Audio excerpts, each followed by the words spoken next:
Mark from the States, Mark from the States, it's Mark from the United States. Good morning, good afternoon, good evening, Mark from the States. How are we doing today? I'm doing fantastic. I hope you are as well. Thank you so much for coming. Today, we're going back to History Chap. We love him. I certainly do. 2 links below, of course. One to his channel, one to this video. I encourage you to get over there and support him. Please, please, please do that. Go watch the video, then come back, and you can give me the context that I always seem to need. And like you all know, I do most of my learning in the comments and emails after. You guys are amazing. I got a big fake couch here for you if you care to come sit and hang out and watch with me. We're going to learn something today, at least I will. I haven't, disclaimer here, I haven't seen the movie like from start to finish. I've seen scenes here and there on YouTube, you know, looks fun. And this is going to probably be like a history versus Hollywood kind of a thing. What really happened. You know, I don't think there'll probably be some spoilers here, I guess. But that doesn't bother me. I mean, I watched, for instance, Braveheart. I know, before knowing anything about the players in the movie. And we all know how inaccurate that movie was. The movie, I liked it. It was still enjoyable, but yeah, I later found out that it was completely hogwash, but historically. So it'd be nice to, before I actually watch the movie, I do intend to watch this movie, to know the real history going in. It seems like a real fun movie from the clips I've seen, and just, you know, Guy Ritchie, and I enjoy his movies, so I'm looking forward to this. This, of course, has come requested. It was requested a little while ago, and it kind of slipped through the cracks, so I apologize there. So yeah, come sit with me. Hope everybody's doing well. History Chap Chris Green, he's wonderful.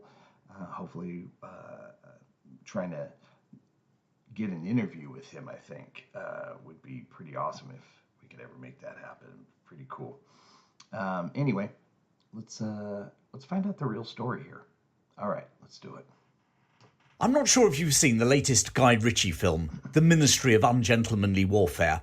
It's loosely based upon a real commando raid during World War II, Operation Postmaster. In the film, already released in the USA and scheduled for UK release at the end of July 24, a team of British-led commandos seek to eliminate German ships that are supplying U-boats off the coast of West Africa. And during their mission, they have to rescue a comrade from Gestapo captivity and battle with Nazis on a remote African island. It's action-packed, fun, and typically Guy Ritchie.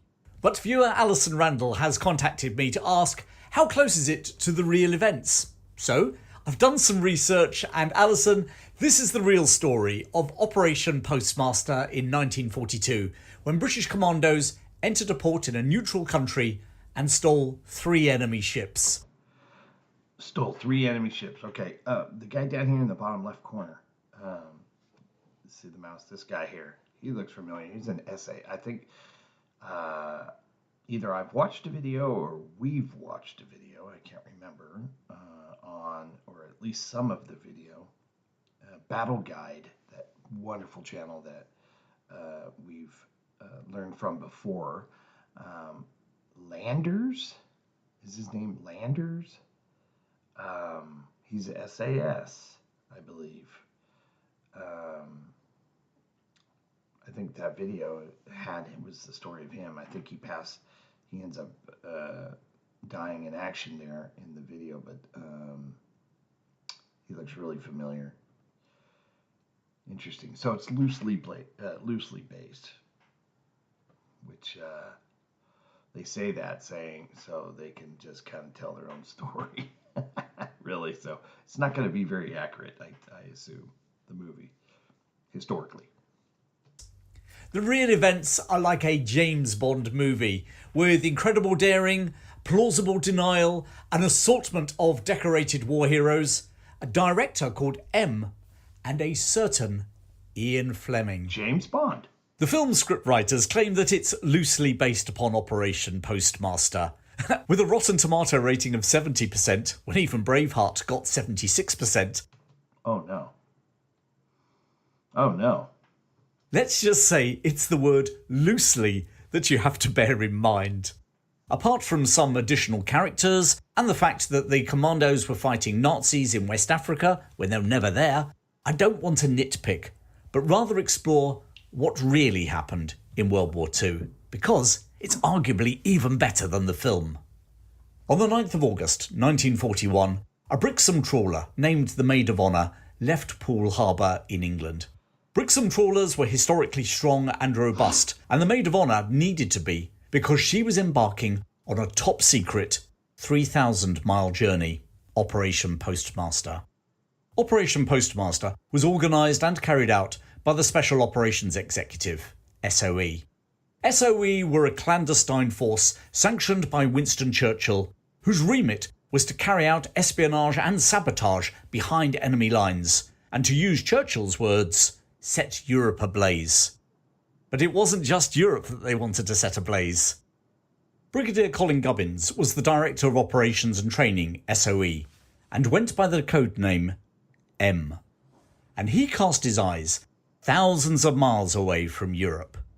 In 1941, whilst the invasion of Britain had been staved off, the British were still very much on the back foot. It was only that summer that the Soviet Union was brought into the war, and it wasn't until December that the USA entered. German U-boats were roaming the Atlantic, where by the end of the year, 7 million tonnes of shipping had gone to the bottom of the ocean since the war had broken out. Britain's army in Egypt was desperately defending Tobruk against Erwin Rommel's Afrika Korps. Meanwhile, Malta in the Mediterranean was effectively besieged from the sea and the air.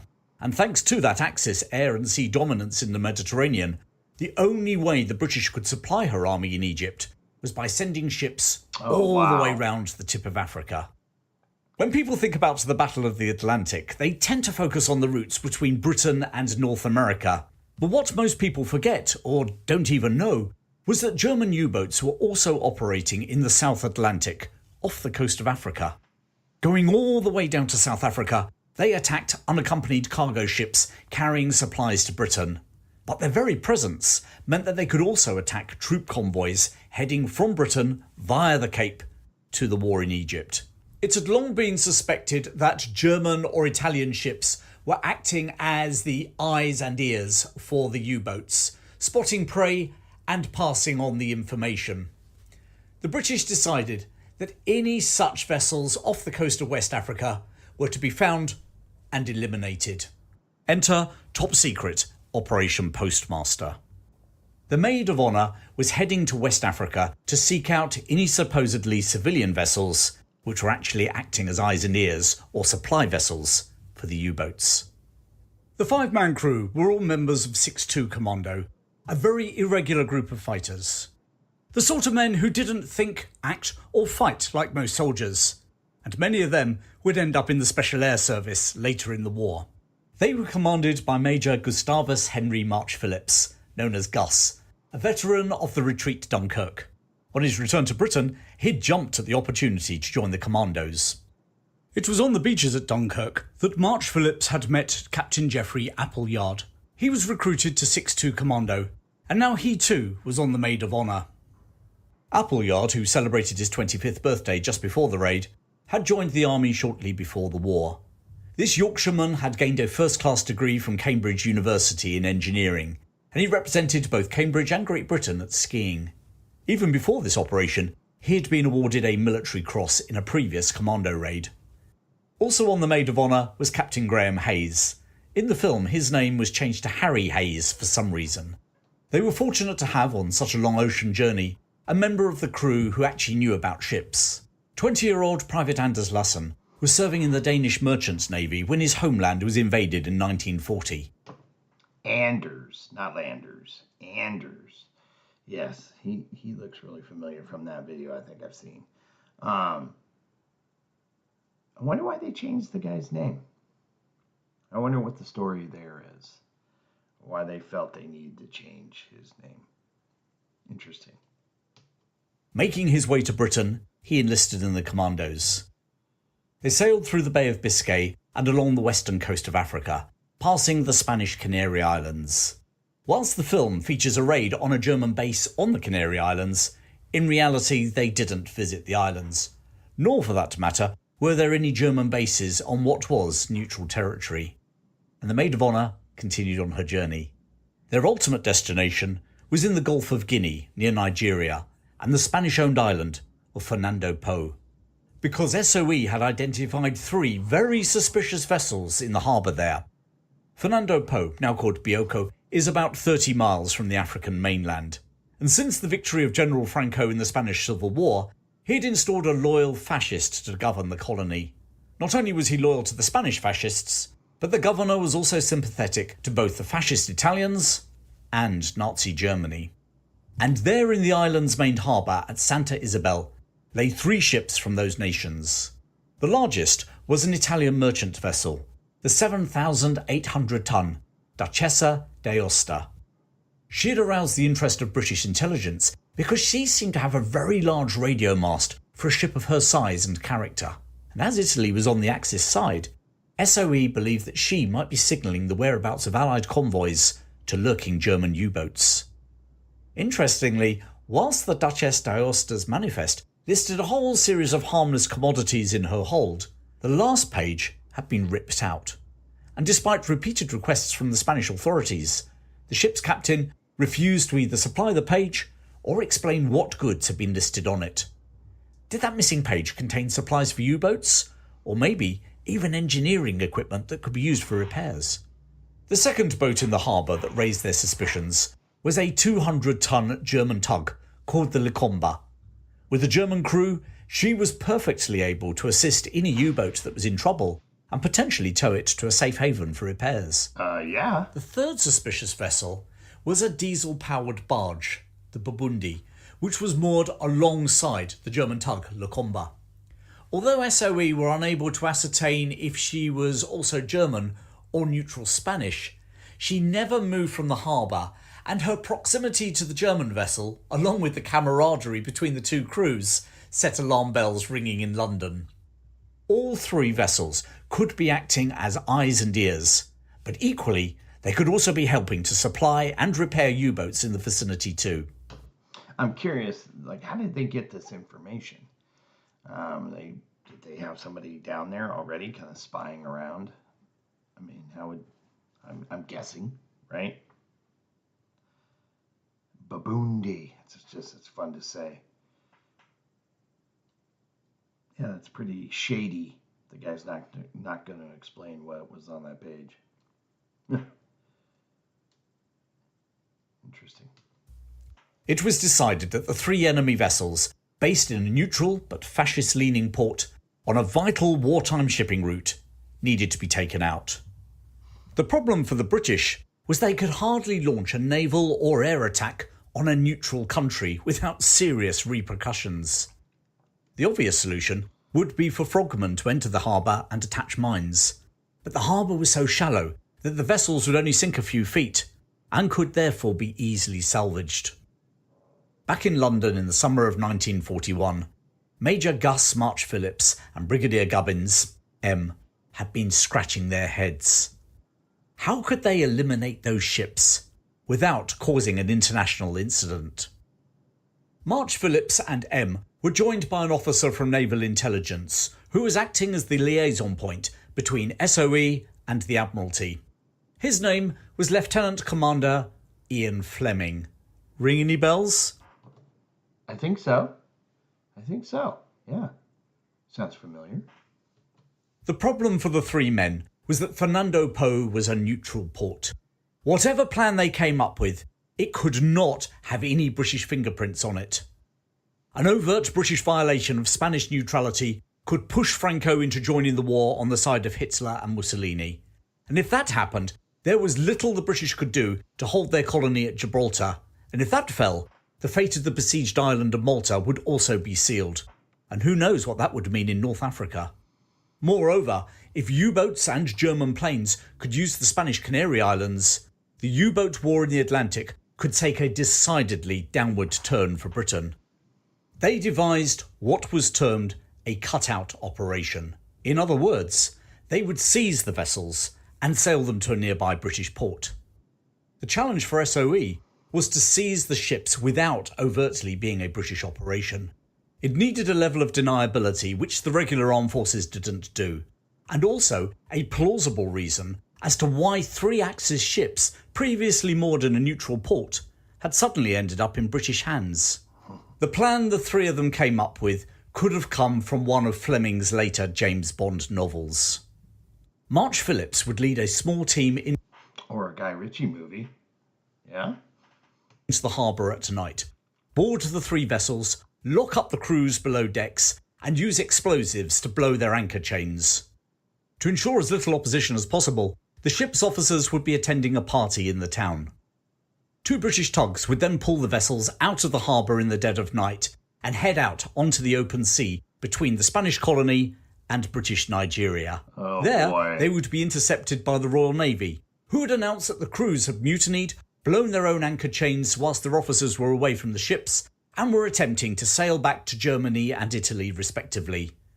Unfortunately for them, they had been captured by the Royal Navy, and the ships were now in British hands as prizes of war. Easy In other peasy. words, the official British involvement would only come when they intercepted the ships, manned by their renegade crews, out in international waters. And just to ensure the story stuck, the crews would then be whisked away to a POW camp and kept in isolation. For the plan to work, it could not be linked back to the British. It was vital, M told March Phillips, that they were to avoid fighting, especially with neutral forces, and there were about 500 Spanish troops on the island. However, due to the diplomatic repercussions, even more important was that they avoid capture at all costs. The British Foreign Office were aghast. It was piracy, kidnapping and violation of neutrality all rolled into one. Not to mention, the chances of this succeeding is pretty small, yeah? So was the General Officer commanding West Africa, General Sir George Giffard. When March Phillips asked if he could supply 17 men to provide extra muscle for the storming of the ships, Giffard said that he couldn't spare any, as he needed them for an unspecified operation of his own. He also expressed his concerns to London that such a venture was tantamount to piracy. As an interesting aside, Giffard had fought with some success against Paul von Lettow-Vorbeck during the East Africa campaign in the First World War. I'm thinking about telling the story of that campaign in the future, plus the real story behind that great film, The African Queen. What do you think? Type a comment below. In the end, the governor of Nigeria, who didn't seem to share the same scruples as Giffard, came to the rescue. He donated 17 men from his own colonial administration, ranging from local surveyors to police officers. He also made 2 government tugs available to pull the captured ships out of Santa Isabel Harbour. Meanwhile, the crew of the Maid of Honour had been joined by a further 6 men from 6-2 Commando.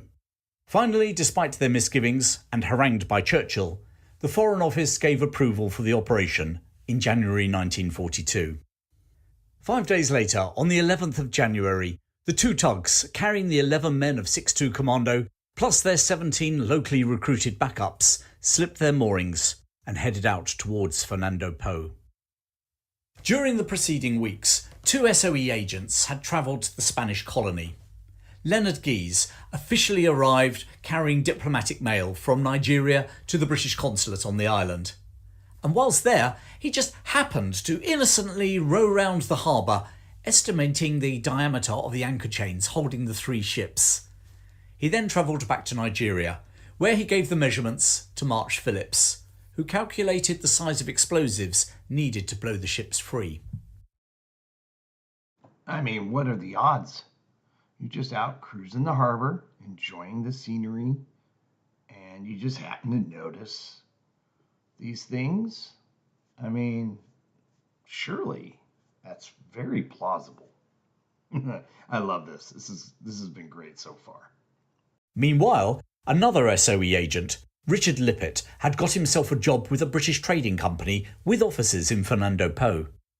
He befriended a German lady on the island, Frau Löhr, and convinced her to hold a party for some of the white residents in the port on the 14th of January. Naturally, all the officers from the 3 vessels would be invited. Mr. Lippett then generously paid for the event and all the alcohol needed to make it go with a bang. He then turned his attention to bribing a particular local official. The authorities on the island had ordered that the lights of the town be turned off at midnight. Lippett bribed the engineer responsible to turn them off a little bit earlier, shortly after 11 p.m. And so it was that at 11 p.m. on the 14th of January 1942, as the lights turned off, we find Gus March Phillips and his little armada bobbing just outside the harbour. Ashore at the casino restaurant, the party was in full swing, and the officers of the Axis ships were having a very loud, enjoyable and drunken evening. The 2 tugs, named the Nuneaton and the Vulcan, manned by the commandos and their scratch team from the Nigerian Colonial Service, moved silently forward. The Vulcan headed through the dark towards the Duchessa d'Aosta. On board were March Phillips and Appleyard. Meanwhile, Hayes was leading a team of kayaks similar to those you used in the Cockleshell Heroes raid, across the harbour from the other tug, the Nuneaton, towards the German boat and the Babundi. As they reached the Babundi, they were challenged by 2 African guards. But as the commandos with blackened faces leapt aboard armed with knives and koshes, the guards decided to jump overboard. Hayes and his team quickly secured both vessels. He was, however, still unsure whether they should take the Babundi. After all, was she German or neutral Spanish? Luckily for them, when they entered the main cabin, they found a photo of the vessel flying a German swastika flag, and that settled the matter. Babundi was coming too. Oh yeah, you can't. That's kind of hard to deny that one. At roughly the same time, the tug carrying March Phillips pulled alongside the 464-foot Duchessa d'Aosta. Anders Lassen was the first to leap aboard. This is before the formation of SAS. I'm thinking, right? Because this is SOE, so then they went to the air service after this, I'm assuming. They found the Italian crew asleep and locked them in their quarters, whilst placing explosive charges on the anchor chains. Easy. The party at the restaurant was in full swing when 3 flashes and accompanying explosive roars interrupted the proceedings. But as the town was in curfew darkness, the tipsy officers could not see the Nuneaton starting to tow the Babundi and Lucomba out of the harbour, followed by the Vulcan bringing the Italian merchant ship. The explosions had, however, woken the town, and both panic and confusion reigned. Rumours spread that the explosions were from an air raid, and the port defences started to fire wildly into the night sky. No one had bothered to turn on the lights of the town, and so the ships glided out of the harbour in complete darkness, and without any shots being fired at them. No way. When the lights were finally turned on, the officers at the restaurant looked in both horror and bewilderment at a totally empty harbour. The Spanish government were incandescent with rage. Their neutrality had been violated by well, it must be the British. But there's the problem. They had absolutely no proof. The ships had been taken under the cover of darkness. No shots had been fired. No people had been captured or killed. Frau Löhr was brought in for questioning by the Spanish authorities. I mean, if you don't count the crew, they're kind of captured, right? But professed her, genuine innocence. However, the chief investigator was more than a little interested in the British man who had paid for the event. Richard Lippett was taken in for questioning, but he stuck to his story that he was simply a businessman. Now, to add to the Spanish confusion, several sailors' hats belonging to the Free French Navy were fished out of the harbour. Now, technically, the Free French was stateless, and it was the sort of bloody-minded action that their leader, General de Gaulle, might have sanctioned. Actually, it was another ruse thought up by Fleming. In Berlin, German radio claimed that British destroyers had entered the harbour, had dropped depth charges to blow the anchor chains, and killed all the crews. Their press accused the British of piracy. The British responded by stating it was nothing to do with them. But now that the Germans had alerted them to 3 Axis ships on the high seas off West Africa, they would indeed start searching for those enemy vessels. And lo and behold, on the 19th of January, HMS Violet just happened to find the Duchessa d'Aosta. On the same day that HMS Violet apprehended the Duchessa, Nuneaton chugged into a port in Nigeria, having rescued 2 ships out at sea. Gotta love it when a plan comes together. All 3 ships were claimed by the British as prizes of war. The prisoners were packed off to a prison camp in the back end of Nigeria before later being transferred to South Africa.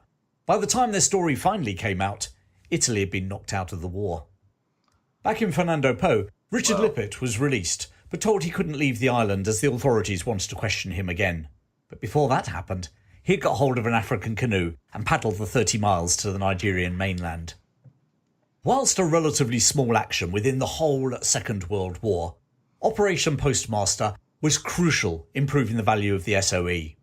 Up until then, the regular armed forces had been highly suspicious of activities that broke rules, thought out of the box, and ignored the bureaucracy of the established chains of command.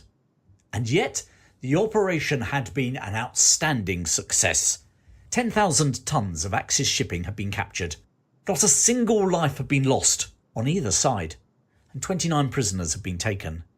It also sent a signal to the Germans and their Italian allies that their vessels were not safe, even if sheltering in neutral and friendly ports. And above all, despite all of their suspicions, the Spanish could not produce a shred of evidence connecting the departure of the 3 vessels to the British. Spain remained neutral for the rest of the war. Churchill, a bit of a buccaneer himself, was elated. Medals were showered on the successful team. Major Gus March Phillips was awarded the DSO, whilst Captain Hayes was awarded the Military Cross. Geoffrey Appleyard received a bar to the Military Cross that he had been awarded earlier in the war. Private Anders Larsen was given a commission in the field and was also awarded the Military Cross. So all these awards came after the fact, like long after that the story had already come out, I'm assuming. Otherwise, you're giving away the fact that you were involved, right? And after his escape from Fernando Po, Richard Lippett was appointed to the Order of the British Empire, as was Leonard Guise. In the film, a key member of the team is a female actress turned agent, Marjorie Stewart. Whilst there was no woman in the team, Marjorie Stewart was a real SOE agent. Co-writer Arash Amel claimed that she was included as a nod to the 3,000 female SOE agents who are rarely referred to, sort of raising the fact that they did serve, and many served in huge danger and with. I love that. That's great. I love the fact that he said that there was nobody killed certainly not what I've seen in the Guy Ritchie movie. Incredible courage. In real life, Agent Marjorie Stewart was to marry March Phillips on the 18th of April 1942, just 3 months after Operation Postmaster, a factor that is acknowledged in the film. 6-2 Commando would become the core of the small-scale raiding force, operated by SOE and reporting to the Combined Operations Headquarters. After Operation Postmaster, they were to carry out a series of raids on the French coast and the Channel Islands. It was in one of those raids, Operation Aquatint, on what would later become Omaha Beach, that March Phillips would be killed in action. He was 34 and had been married to Marjorie Stewart for just 5 months. On that same mission, Graham Hayes was one of only 4 men to survive. Evading capture, he was spirited away by the French resistance. Passing through Paris, he eventually reached the border with Spain. And there, a suspicious Spanish border guard handed him back to the Germans. Hayes was held in solitary confinement for 9 months before being executed on the 13th of July, 1943. Gosh dang. Not digging that. Darn it. By incredible coincidence, on the very day of Hayes' execution, Geoffrey Appleyard, who was now serving with the Special Air Service, the SAS, was reported missing in action during the invasion of Sicily. Anders Larsen also joined the SAS, where he was promoted to the rank of Major. He was awarded 2 bars to his Military Cross. In other words, he was awarded the MC 3 times. He He was killed in action in Italy in 1945 and was awarded a posthumous Victoria Cross, the only member of the SAS to be awarded a VC during World War II. Incidentally, he is one of only 2 Danes to receive Britain's highest military award for gallantry. The other, because I'm sure some of you will be asking the question, was Percy Hanson at Gallipoli during the First World War. Ian Fleming remained in naval intelligence for the rest of the war. A year after Operation Postmaster, he masterminded a plan for a covert campaign should the Germans ever invade Spain. Operation Mincemeat? He codenamed it Operation GoldenEye. Ah! In the 1950s, he would write the first of his James Bond novels. It's sometimes been suggested. Oh no, the mincemeat was something completely different. But he was involved. He was involved in that. GoldenEye. It's a good movie. That's right, mincemeat. He was a part of that, if I remember correctly. Something like that. He was somewhere involved in that. That March Phillips was one of the people whom he modelled 007 on. And of course, Bond's boss goes by the code name of M.